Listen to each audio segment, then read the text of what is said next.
Hey, everybody. Great to see all y'all out there out in Son of Sam land. Hey, we got a great one for you today. Today's going to be a fun one.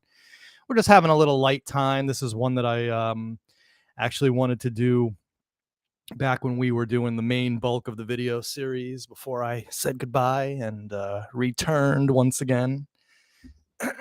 As if I'm not allowed to do that. People are now giving me crap for coming back. I have to. These freaking morons are shitting up the place. Son of Sam stinks right now. We have to clean up these messes. I mean, it's absolutely unreal. So as long as people are stinking up the joint, well, the G-Man's going to be here to put some air freshener in there. So this was one that I wanted to do during the main bulk of the series, but I just thought it was.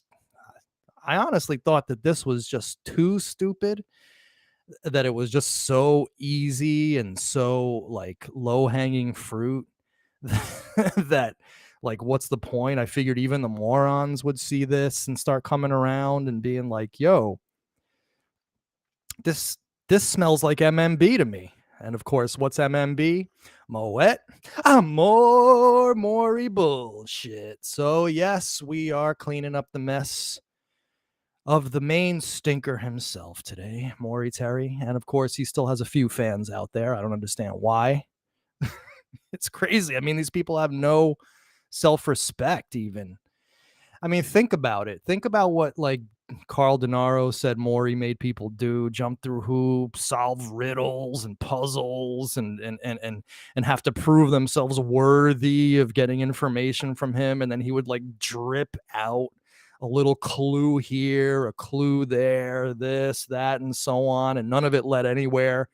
And meanwhile, these fools just kept on eating it all up. Oh, Maury, please, again. Sorry, sir. May I have another? Right? I mean, it's ridiculous. People have absolutely no self-respect. So we got a new person in the audience here, Marky Mark. Always fun to see new people, and of course we are very sensitive to new people here. So my wrench gang, just be ready. You know why? Because the trolls are going absolutely apeshit lately. It's fantastic. I have all these people commenting on my Facebook as if I care. Anyway, let's carry on. So today, what are we doing? Well, today we're going to be looking at some documents again that everybody in the Son of Sam community should have seen by now, and you know, inculcated into their operating system. But it seems like only me and my very intelligent fan base have seen this. So we're going to bring this out to the world today. So today we are gonna deep dive into, well, the people that Maury originally blamed for being part of the Son of Sam conspiracy. And of course, what are we talking about today? Maury Terry, the cosmic police and the way. Oy vey. So of course everybody can find this material in the Queen's DA under Maury Terry's notes to the Queen's DA and so on and so forth. And so today we're just going to go through it. We're gonna read it. We're gonna laugh at it. We're gonna have a good time. We're gonna make fun of this. This is all that this is worth, okay? Because this is not real evidence. This is not actionable proof. You got idiots like John Mitchell out there thinking that these files in the Queen's DA and Maury's files in the Queen's DA and all this stuff is going to prove me wrong. Hey, come on my show, man. Show me how this is proving me wrong. I would love that. That'd be great. But no, this stuff, all it's doing is bolstering the case that we were fooled big time. So of course, before we get to the original people that Maury was blaming, let's do a quick look into, of course, the process, or as I like to call it, Siegel's folly. All right, so this is a cautionary tale for anybody who still might believe the 5 people who's out there who still believe Maury Terry. Let's get Hot Shoer's comment up here. Let's see what this says. I don't believe all the Maury stories, but he did have tons of hour in research and interviews, hitting the streets, talking to people. Also, his best friend from school said they did call John Wheaties. Yeah, well, I don't know what to say about that because he's the only person who said that they called John Wheaties. And, Maury was very good at like manipulating people and getting them to believe things that would actually have no basis in reality. So just because some dude in a video series said something and he's the only person out there doesn't mean that I'm gonna believe it. I have found nobody out there in the real world who ever knew John Carr as Wheaties or called him Wheaties. His nickname didn't exist. It was complete crap. It was a troll by Berkowitz. He saw John Wheat Carr's name, the two people, John and Wheat, in the phone book, and he just went, Wheaties, Wheaties, right? That's the mentality that we're dealing with. And then, of course, now 40 years later, we have like all these people going, yeah, Wheaties was in the pipe band. So therefore, he knew how to spell with an O-U-R, right? And all this kind of crap. Give me a break. Found him in the, as Moet said, found him in the phone book. All right. So anyway, Hot Shoer sounds like a reasonable person. And again, this is instructive, right? One of the main accusations that the morons always bandy about is, man, he blocks anybody who disagrees with him. Did I just do that here? I dealt with Hot Shoer. He was disagreeing slightly with me. He was very respectful. He brought up his point in an adult fashion. He didn't call me a name. He engaged positively. I engaged positively with this person, female or male. I'm not quite sure. And we moved on. Hot Shoer is now a friend of the show, even though he may not agree with us 100%, right? See, that's how it works. All right, so let's carry on. So Siegel's folly, right? The process or Siegel's folly. Now, I have some questions which I'm going to ask, which about timelines and so on and so forth. But let's go through what Maury said about this. I raised the subject of the dead German shepherds with Larry Siegel, he of the Woodlawn Cemetery caper, while visiting his home in mid-December. Now, I think this was mid-December of like 1979. Okay, this is actually going to be very important. Now, again, I'm not sure that he's talking about mid-December 1979, 1980, one of those two. But the way that this is narratively happening in the book, it's either 78, 79, or 80. Okay. And you may be wondering, well, why is this important? It's going to be very important because we're going to look at some documents from 1980 that say something very different from what he's writing here. Larry, 27, was a well-informed researcher and professional writer. He offered to spend some time checking into the occult and was ready with an opinion. Now, an opinion. This wasn't fact. This wasn't the all of this stuff. This was a Larry Siegel's opinion. Quote, you've heard of the process, right? Well, the process kept German shepherds, unquote. The process? I've only heard a little about them, but we want someone who killed German shepherds, not kept them. You've got to remember that cults split up and changed their names. They're as varied as other religions. They worship one deity, but they do it under different names and practices.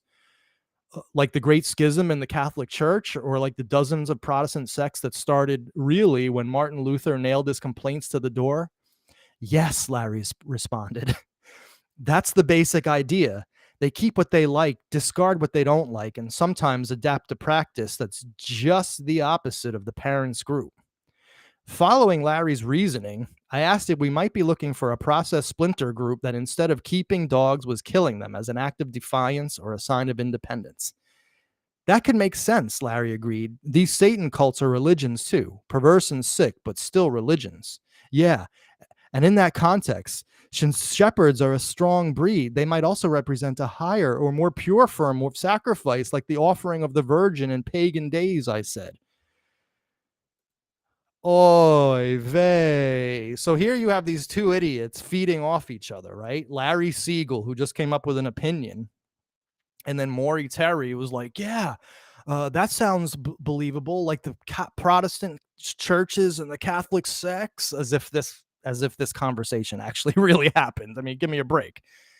But even if it did, it's like, here we have the origins of the moron, right? The moron who connects everything, right? Like, you have morons now out there who are they're still saying this, like, because there was a guy named Dyer Grossman in Michigan who was involved with something named North Fox Island that I never really heard of or researched. That because my last name's Grossman, that now I'm related to him, and not only am I related to him, we're in criminal conspiracy together, right? And there are people doing videos on this right now. So this is the origin story of that. This passage right here is the origin of the moron's methodology.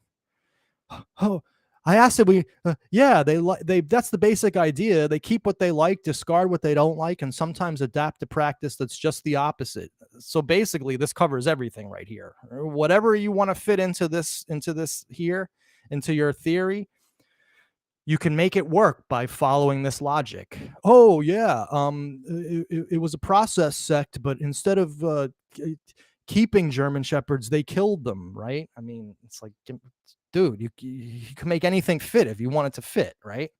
And so we're seeing here the origins, and that's why I call this whole process crap Siegel's folly.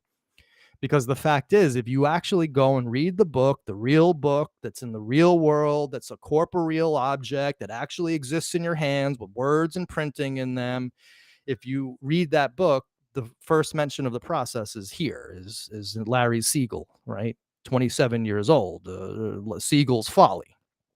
Okay. So I can't believe people actually still follow this crap. But before there was the process, there was Perlman. Yes, Perlman. Okay, so you had Siegel telling him about the process, and now we have a private investigator named Perlman. All right, so what are we looking at here? Well, this is notes and that the summaries that Maury Terry sent to the Queen's DA. McCarthy sent to McCarthy today, Herb Leifer, right? It's cut off here. I didn't cut that off. It's cut off in the Queen's DA. So it's like, now we have to deal with a guy named Perlman. Now, first of all, who's Perlman, right? Where's his first name? Where's his business address?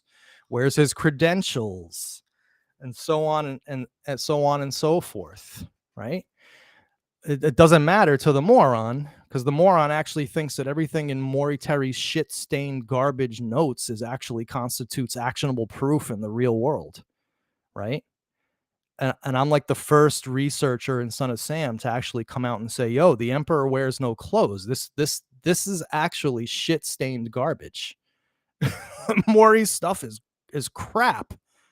Okay, let's read it, and so we can figure out how shitty it is. I mean, this is ridiculous. This is like, if this came out on the Lumped Up program, I would say, damn, these guys got even stupider, right? And I didn't even think that was possible. So anyhow, there's a PI named Perlman. Whoops, sorry guys, sorry. Who has been in touch with me. He says, okay, so Perlman said something. Perlman said, 1, the mustard-colored car at Eliphas was an unmarked gold Plymouth from the Westchester County Sheriff Department, and that the cult used it that night. What mustard-colored car at Eliphas? There was no mustard-colored car at Eliphas. And if it was, where's the proof it was the Westchester County Sheriff? So now he's bringing in the Westchester County Sheriff's Department into this, all right? The cult has several names, one of which is the Cosmic Police. So before there was the process, there was the Cosmic Police. Okay, hey, Maury, this Cosmic Police, are they in the room with us now? It's so stupid. 3, a credible letter. How do I know it's credible? Just because Maury says something's credible, that doesn't make it credible. I mean, this guy isn't God. Okay. A credible letter was received at the 60th precinct in Coney Island shortly before the Moskowitz shooting. The letter said the hit would take place in Coney Island. The letter was a decoy, and while the Brooklyn cops covered Coney, Bensonhurst was left exposed, and the hit went down there. I mean, okay. I don't know what proof of that. Where's this letter? Has anybody ever seen this credible letter? right? Who wrote it? Uh, who was it addressed to? I mean, again, these are just like the basic questions that you have to ask if you want to be like a proper investigative historical researcher into these things. Several days before the shooting, a client of his phoned him to come to her house. There, her child, teenager or early 20s, told Perlman about the cult and that the hit would take place near the park at Bay 15th Street. Perlman says he notified NYPD of this and that the kid was interviewed by Strano of 10th Homicide. After the arrest, he says he took this story and the kid to Gold, who did nothing again. All right, so now we have actionable stuff here, right? There should be out there an archive somewhere. It wasn't included in the almost 700 pages of Brooklyn reports or in any of the DA reports. But there should be a letter out there or an interview with Strano, right? And Eugene Gold of this so-called interview. Okay, so this is actually an invitation to the morons. You have some holy ark now, some holy grail. You are now all Indiana Jones, and you're looking for the holy grail. That holy grail, instead of making fun of me and making gay tinged memes about me projectioning because you're actually attracted to me and you're a man, which is okay. I mean, that's cool. Like, hey, it's happened all my life, right? I'm used to it. But it is a little weird seeing these guys who are doing these videos like Lumped Up and Rocco Mike making these gay tinged memes about me. I mean, maybe I'll do a show on it and we'll show all those screenshots. That'd be fun. So you have something to look for now, right? So instead of spending an hour and a half talking about how the Borelli letter is an amalgam of ancient Greek and Dionysian imagery with this and that, I mean, total ridiculous stuff. Look for this letter. Look for these interviews, okay? Because if they exist, I'm sure you'll find them. Perlman says that another PI from Westchester had also worked on this with him. Oh, really? Who is that? And that they know an organization called the VEY is behind it. He says it's a pseudo-religious group that purports to teach self-help and revelation and is found on campuses. He says the cult we're looking for is an offshoot of that. There's the famous offshoot. And they're using a former military method of mind control known as MK Ultra to control cult members. He says all victims are connected. He says either they or someone in their families were at mental health facilities, psychologists, etc., and they were exposed to MK Ultra and were killed because they rejected it, or someone in their family did. Also, he said some victims were killed as warnings to others, members of their families who had been exposed to it. All right, so here is again another actionable thing. So Maury said that all the victims are related. Not familially, but they're related by MK Ultra, that every victim was an MK Ultra victim. All right, so hey, Carl, you're a vocal guy. You just love coming on shows and spouting your thoughts about this case. Were you an MK Ultra victim? Okay, because Maury said you were here, or Perlman said you were, right? And Perlman has to be correct because he worked with Maury, right? So now I want all of the morons to go to Carl Denaro and doggedly interview him about his MK Ultra experiences, right? Because Maury was correct. He was honest, right? Maury was a dogged researcher who knew more than all of us, right? His second statement, along with MK Ultra, is the VEY International, to be precise, which he says uses MK Ultra victims were also exposed to VEY teachings on campus and either voiced oppositions to its teaching or got into it and tried to get out. Perlman says he and other PIs know all of this from one of the VEY leaders, as well as from the kid who tipped him in advance to the scene and date of the Moscow shooting. There's more to this, but this is a brief summary. Excuse the typing. I did it in a hurry. Maury. First of all, getting back to timeline, Siegel's folly, right? The thing in the book about the process was Siegel. Let's just be generous and say that that took place in 1980, right? Well, look at the date of this. This is, whoops, sorry. Actually, this I'm not sure I can see the date on this, to be honest with you. It says 10/20 something up here, but there's a date on a letter that's right next to it here, October 28th, 1980, right? And it's talking about Perlman again. So the point is, why is he talking in his book saying that they were talking about the process in 1979 or 1980, and in actuality, in the real world, in the corporate real world, which exists, not some fantasy land, there's an actual piece of paper with a note with a date on it here that exists in the real world, that was part of a file that was in the FOIA notes. This says 1980. So, like, which one was it, right? So right. But I mean, again, it's just a question. I'm not. So Dave Moth brings up a good point. So, like, I think the Siegel stuff was before 80. So like, this is just a question I have, right? These questions aren't being asked by morons. Why is he talking about the way in 1980 when in his book he's talking about the process around the same exact time?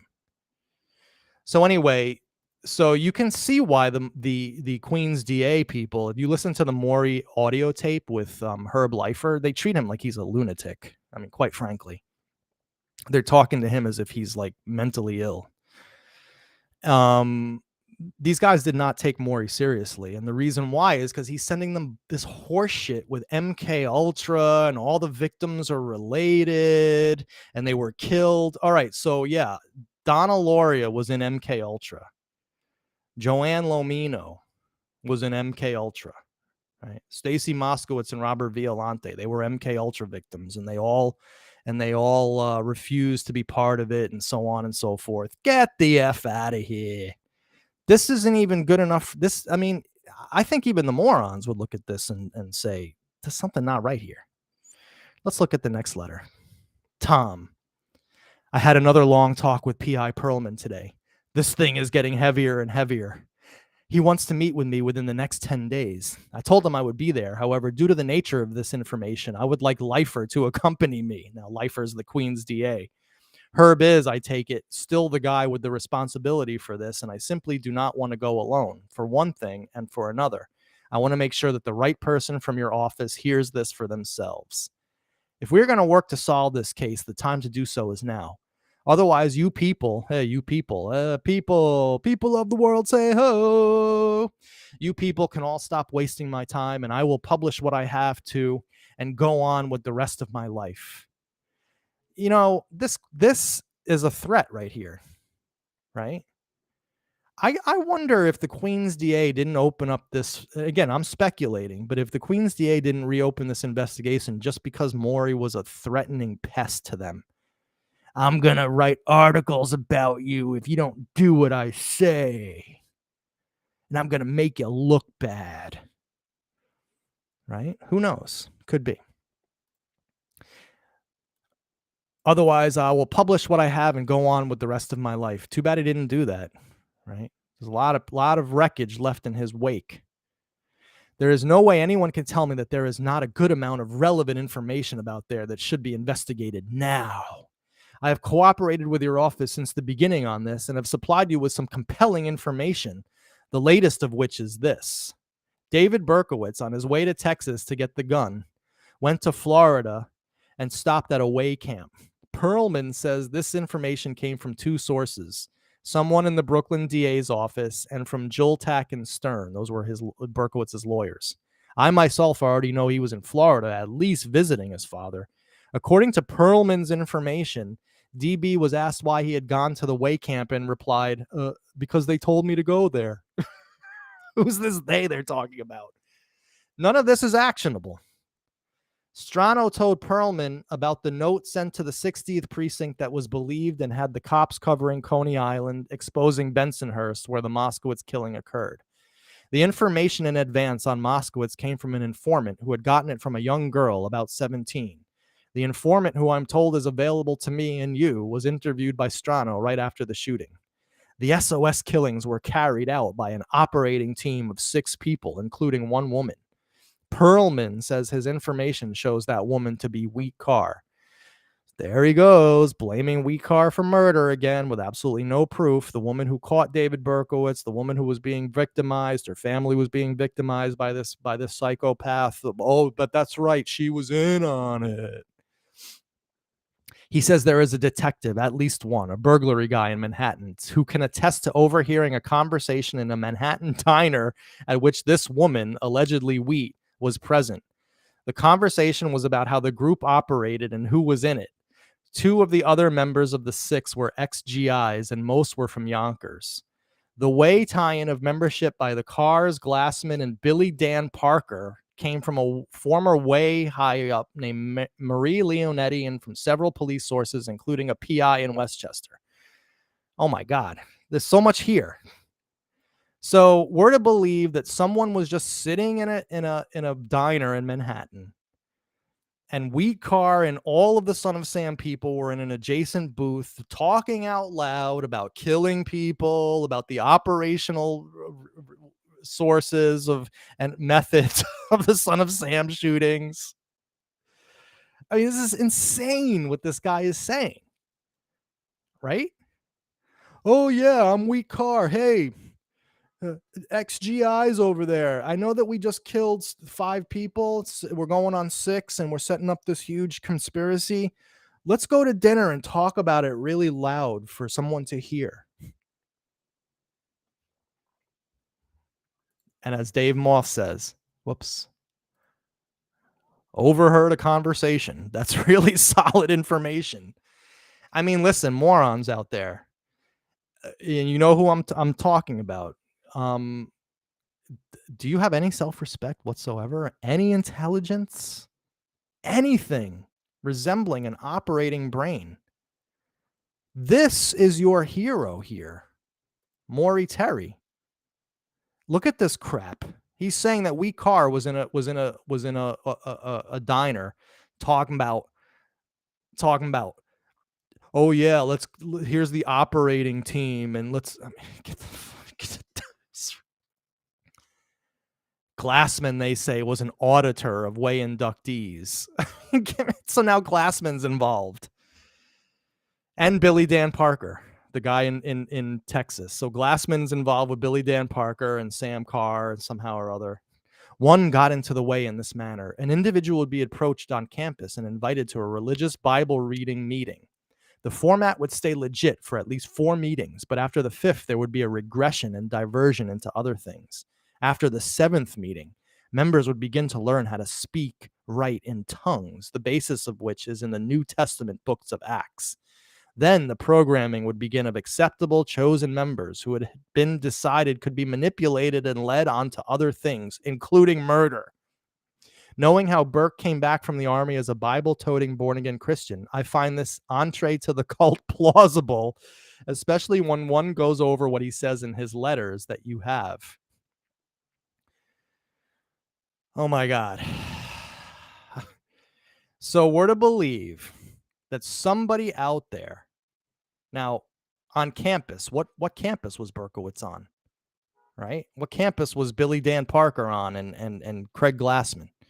But an individual, so Berkowitz was approached on campus that he never went to, a college that he never went to, unless you believe that at Bronx Community College, the VEY is hanging out at Bronx Community College, and that they saw him 7 times and invited him 7 times to a meeting, at which point he was then shunted into mass murder. I mean, again, I'm just telling you what this says. I'm not making this up. I'm just telling you like the logical deductions to be made with this information here. This information, okay?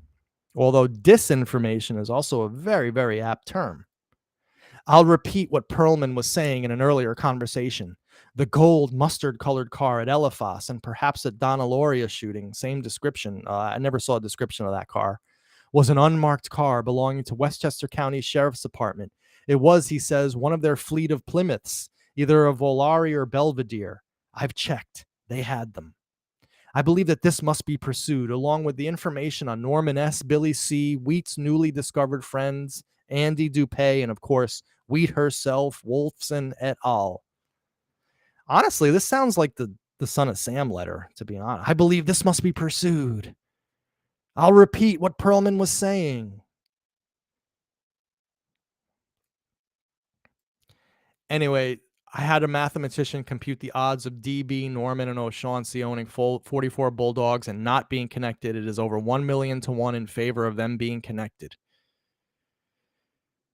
I mean, this is insanity. A check of the New York Times morgue showed that FALN was not in the news between February, July 77. On August 4th and 5th, they were all over page 1. The timing, read DB's book, is fascinating and pretty conclusive. It is. FALN was a known terrorist group for years. Everybody knew about them, especially in police circles where Berkowitz was involved. He was in the auxiliaries. He was a wannabe cop. He was a rent-a-cop. Security guard. He had police scanners. He was obsessed with true crime. Anyway, so this is it. I mean, again, I'm trying to get to do shorter shows today these days because I'm trying to keep it to the attention span of a moron, which actually would probably only be about maybe 5 minutes. But we do need to go into a little bit of depth. So what did we see here? Well, we saw here, of course, that the process was complete crap because it all originated from Larry Siegel, right? Who's Larry Siegel, right? And why should I care about his opinion? And then even in that passage, they're changing things to make things fit. They're throwing shit on a wall and seeing what would stick. And of course, then that led to the methodology of the modern moron, which is the Horan way, the lumped up way, which is if someone has the same last name as someone, they're guilty of a crime, of criminal conspiracy, right? It's just absolutely childish and ridiculous. And then, of course, at the same time that he's talking to Siegel about the process, apparently he's sending letters to the Queen's DA about Perlman and the VEY and the Cosmic Police, saying freaking Billy Dan Parker and Craig Glassman. I mean, it's like Berkowitz's note that we read the other day. Jack Cassara, John Wheat, and Sam Carr and Craig Glassman are all related, right? Remember that note that we read? It's just like reading Maury Terry. Billy Dan Parker, Craig Glassman, and David Berkowitz are all in the VEY. So totally ridiculous, absolute poppycock, total bullshit. Anybody who believes this, you have no brain cells whatsoever. My audience is highly intelligent, discerning, able to understand when they're being lied to, and they also have self-respect, right? And I have a lot of respect for you guys out there and your ability to understand things. You guys get it. It's pretty clear. We were lied to.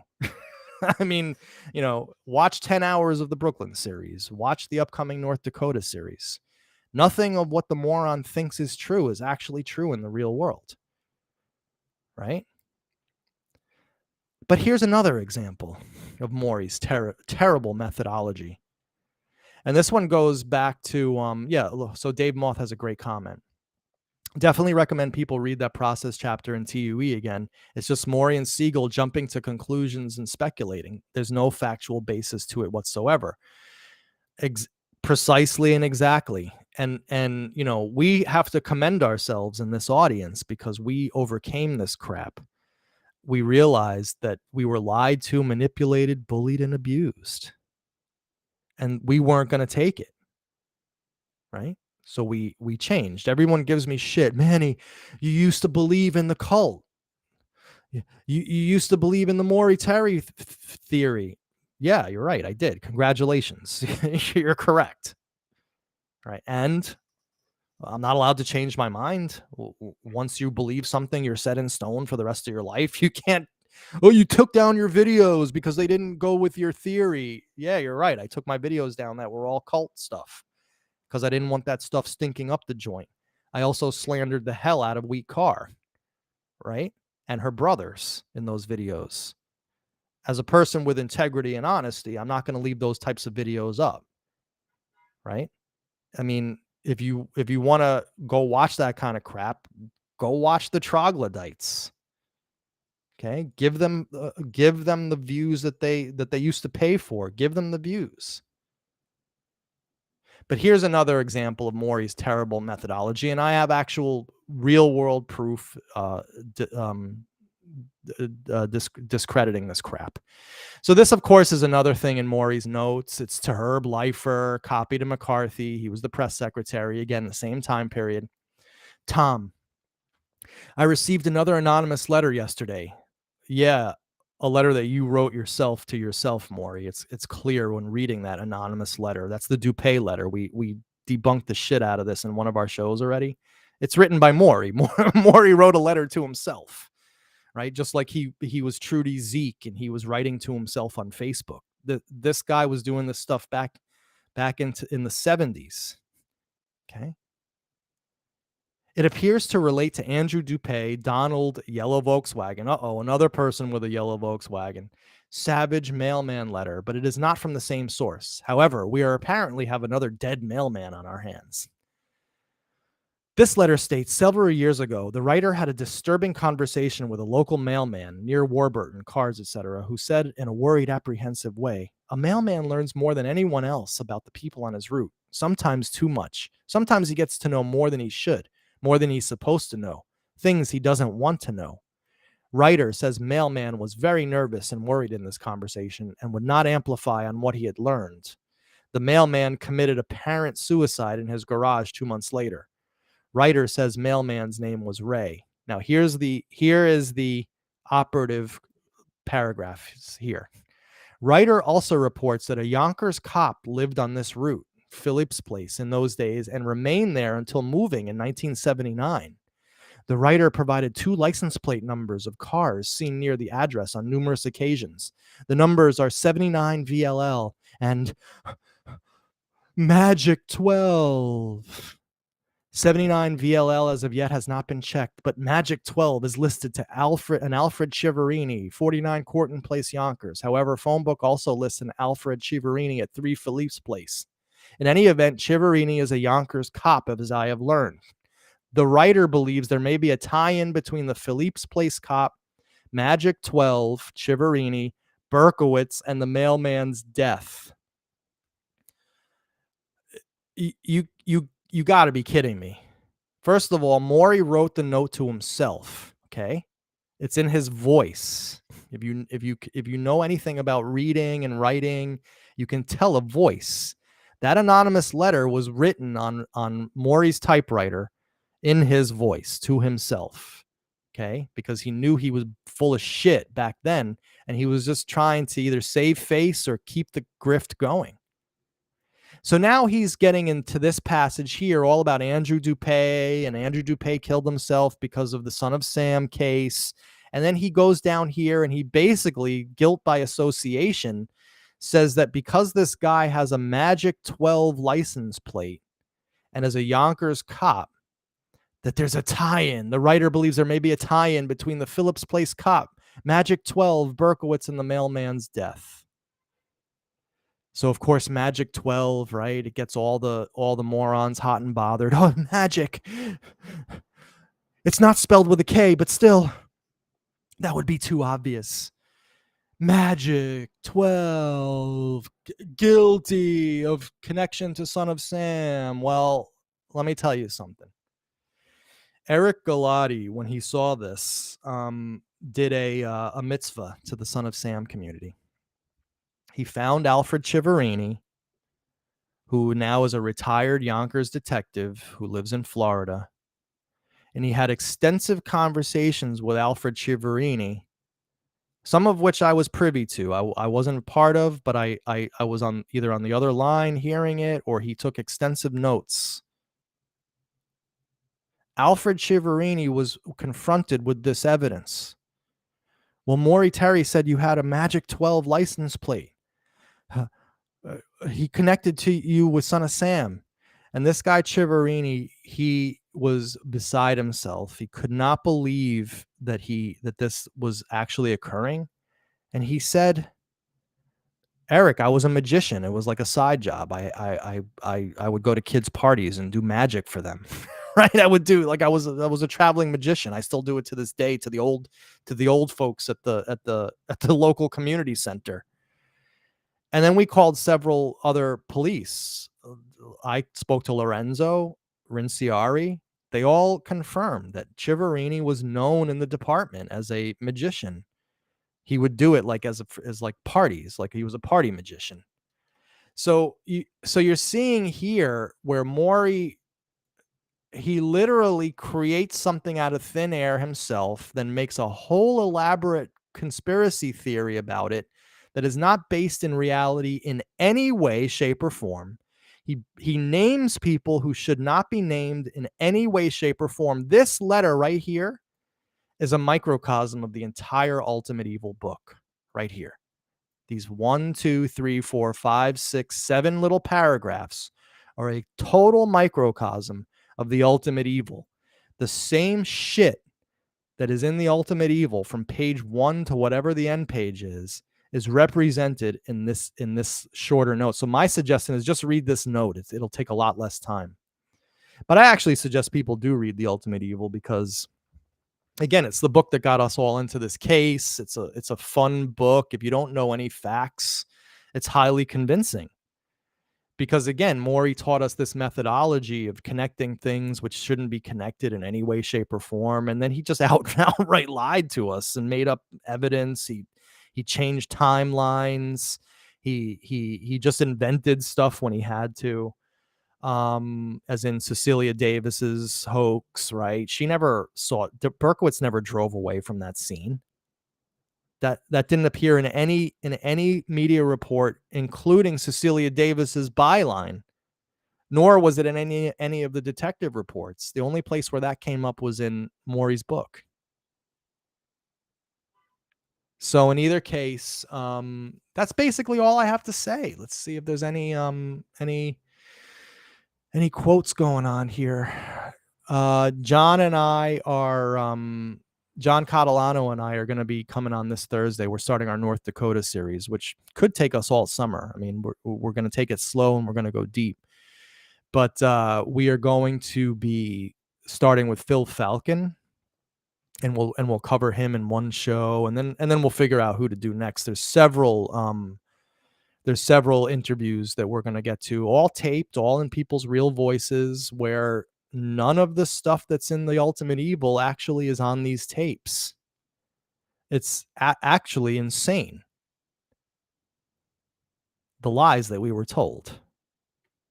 All right, guys. So I think that's basically it. I don't have anything else to say. I'm trying to keep these short and sweet. I hope you guys had a good time. Everybody, there's back there is my the morons sent out a meme about this panda bear that I have back here, which actually it doesn't belong to me. It belongs to someone else. But they said that that's a sign that I'm a pedophile because pedophiles have black eyes or something. No, that's Tare Panda from Japan. It's a stuffed animal, right? So this is ridiculous stuff. It needs to end. And as long as again people are shitting on this case, I'm going to be doing these videos. So we're back in Son of Sam. We are back with a vengeance. We are kicking ass and we are taking no prisoners. That means you.